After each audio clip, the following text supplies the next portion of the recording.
عورت کو اللہ تبارک و تعالیٰ نے اور سرکار مدینہ صلی اللہ علیہ وآلہ وسلم نے اتنا، بلکہ میں ایک جملہ اگر ادا کروں تو شاید ہو سکتا ہے یہ قابل گرفت نہ ہو، کہ جو آزادی سرٹن باؤنڈری میں اسلام نے عورت کو دی ہے اس سے بہتر آزادی کسی اور جگہ اسلام مطلب جو کسی اور مذہب نے عورت کو دی نہیں۔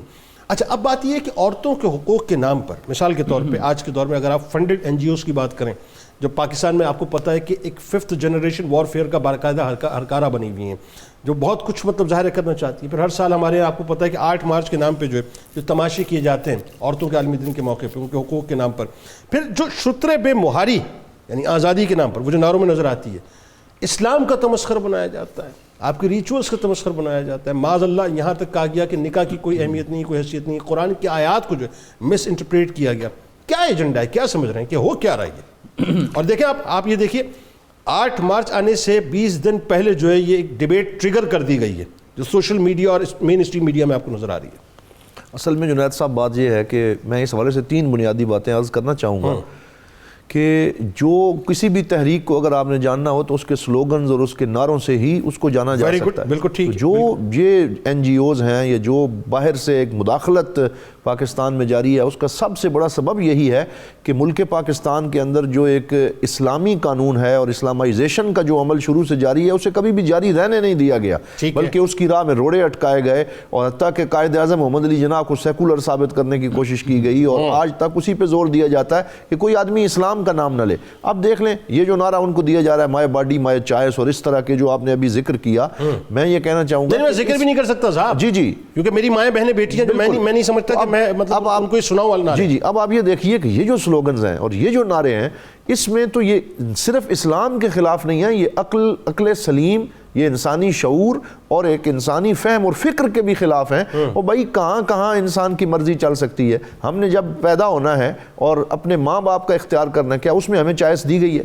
کیا ہمیں اپنے بلڈ گروپ کا اختیار کرنے میں چوائس دی گئی ہے؟ کیا ہمیں اپنے جو دیگر معاملات ہیں اس میں ایک خاص جگہ پہ اختیار دیا گیا ہے؟ لیکن کچھ چیزیں ایسی ہیں جن میں آپ کے پاس چوائس نہیں ہے، آپ نے کب مرنا ہے، آپ نے کب پیدا ہونا ہے۔ اسی طرح انسانی جسم کے بارے میں اس جسم کا مالک اللہ رب العزت ہے، اور اس کی مرضی کے دوسری طرف جاتے ہوئے یہ تو انسانی شعور اور عقل سلیم کے بات خلاف ہے۔ اب قرآن واضح طور پہ کہہ رہا ہے، اور یہ ملک اسلام کے نام پہ بنا ہے، قرآن کہہ رہا ہے وَقَرْنَ فِي بُيُوتِكُنَّ وَلَا تَبَرَّجْنَ تَبَرُّجَ الْجَاهِلِيَّةِ الْأُولَىٰ، کہ اپنے گھروں کے اندر رہو اور دور جاہلیت والا جو ایک فیشن ہے وہ نہ کرو۔ آج ہمارا میڈیا کیا کر رہا ہے، آج ہمارے ٹاک شوز کیا کر رہے ہیں، ہمارے ڈرامے کیا دکھا رہے ہیں، تو جو ایک باہر سے چیزیں پروموٹ ہو رہی ہیں ہمیں ان کو روک کر اسلام کی جو فکر ہے اس ملک کے اندر اس کو فروغ دینا ہوگا۔ نیت صاحب بات یہ ہے اصل میں یہ عورت کی میرا اہم جملہ کہہ رہا ہوں، عورت کی آزادی کی جنگ نہیں ہے، عورت تک پہنچنے کی آزادی کی جنگ ہے۔ اچھا، یہ اصل میں ایجنڈا پیچھے یہ ہے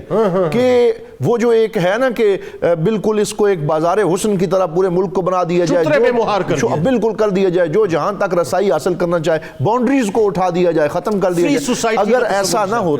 ایسا نہ ہوتا یہ این جی اوز جو ہیں یہ پاکستان کے اندر یہ ریپ کے قوانین بنانے کی کوشش کی گئی، یہی اس طرح کے لوگ سامنے آ جاتے ہیں پھر اس کے مخالف ہو جاتے ہیں۔ پھر اسی طرح یہ جو جسم فروشی کے اڈے ہیں جب ان پہ پابندی لگانے کی بات کی جاتی ہے پھر یہ جو ہے وہ ہیومن رائٹس کے نام پہ سامنے آ جاتے ہیں۔ اور آخری بات اس حوالے سے میں یہ کرنا چاہوں گا کہ ہمارے پاس الحمدللہ ایک سالڈ بنیاد موجود ہے، اور وہ بنیاد قرآن ہے، اور وہ بنیاد کانسٹیٹیوشن آف پاکستان ہے، اور کانسٹیٹیوشن آف پاکستان کا جو پریمبل ہے وہ آبجیکٹیو ریزولوشن ہے، وہ قرارداد مقاصد ہے، اور ہمارے آئین اور کانسٹیٹیوشن کے آرٹیکل 2 کے اندر یہ لکھا ہوا ہے کہ یہ صرف پریمبل نہیں ہوگا بلکہ یہ کانسٹیٹیوشن کا ایکٹیو پارٹ ہوگا، اور اسلامی اقدار کو اس ملک میں فروغ دیا جائے گا۔ یہ لوگ اسلامی جمہوریہ پاکستان سے اسلامی کو ہٹانا چاہتے ہیں۔ مجھے ذرا پاکستان کی بات کی ہے، مجھے ذرا ٹیکنیکلی ایک بات کا جواب دیجئے۔ ایک عورت ہے وہ یہ کہتی ہے، وہی بات ہے کہ میرا جسم میری مرضی ہے، میں جو چاہوں کروں، اور پھر وہ ایک موب کریٹ کرتی ہے، باقاعدہ این جی اوز کو ساتھ ملاتی ہے، اور اس کے بعد پورا جو ایک مومنٹم بن جاتا ہے، اور وہ ایک تحریک کی صورت مطلب جو ہے باقاعدہ فنڈڈ تحریک کی صورت اختیار کرتی ہے۔ کیا یہ کہنا صحیح ہے کہ مجھے میری آزادی جینے کا حق دیا جائے, میں جس طرح سے چاہوں زندگی گزاروں, یا مجھے پاکستان میں رہتے ہوئے انہی قوانین کو فالو کرنا ہوگا جو کہ اس آئین پاکستان کہتا ہے؟ بالکل. اس میں کیا فرق ہوگا؟ اب دیکھیں, آئین جو ہے وہ کسی بھی ملک کے اندر آگے بڑھنے کا ایک راستہ ہوتا ہے, اور اس آئین کو آپ بائی پاس کر کے کبھی بھی آگے نہیں جا سکتے. میرا آئین اس بات پہ قدغن لگاتا ہے کہ میں کیا پہنوں کیا نہ پہنوں؟ نہیں, آئین ہمیں ایک اصول مہیا کرتا ہے. آئین ہمیں یہ کہتا ہے کہ اس ملک کے اندر کوئی بھی خلاف شرع قانون نہیں بن سکے گا, اور اسلامی اقدار اور اسلامی کلچر کو یہاں پہ پروموٹ کیا جائے گا. تو ایسا لباس پہننا یہ اسلامی کلچر کی دھجیاں, یہ اس کی دھجیاں جو ہے وہ بکھیرنے کی طرح ہے. کیا اس لیے تقدیر نے چنوائے تھے تنکے کہ بن جائے نشیمن تو کوئی آگ لگا دے. قائد اعظم محمد علی جناح نے واضح طور پر جنید صاحب یہ فرمایا تھا کہ اس ملک کا آئین قرآن ہوگا, اور قرآن پاک کے جو اصول ہیں وہ اس ملک کا کانسٹیٹیوشن ہوگا. لہٰذا ہمیں اس کے دفاع میں آواز بھی بلند کرنی ہوگی, آگے بھی آنا ہوگا,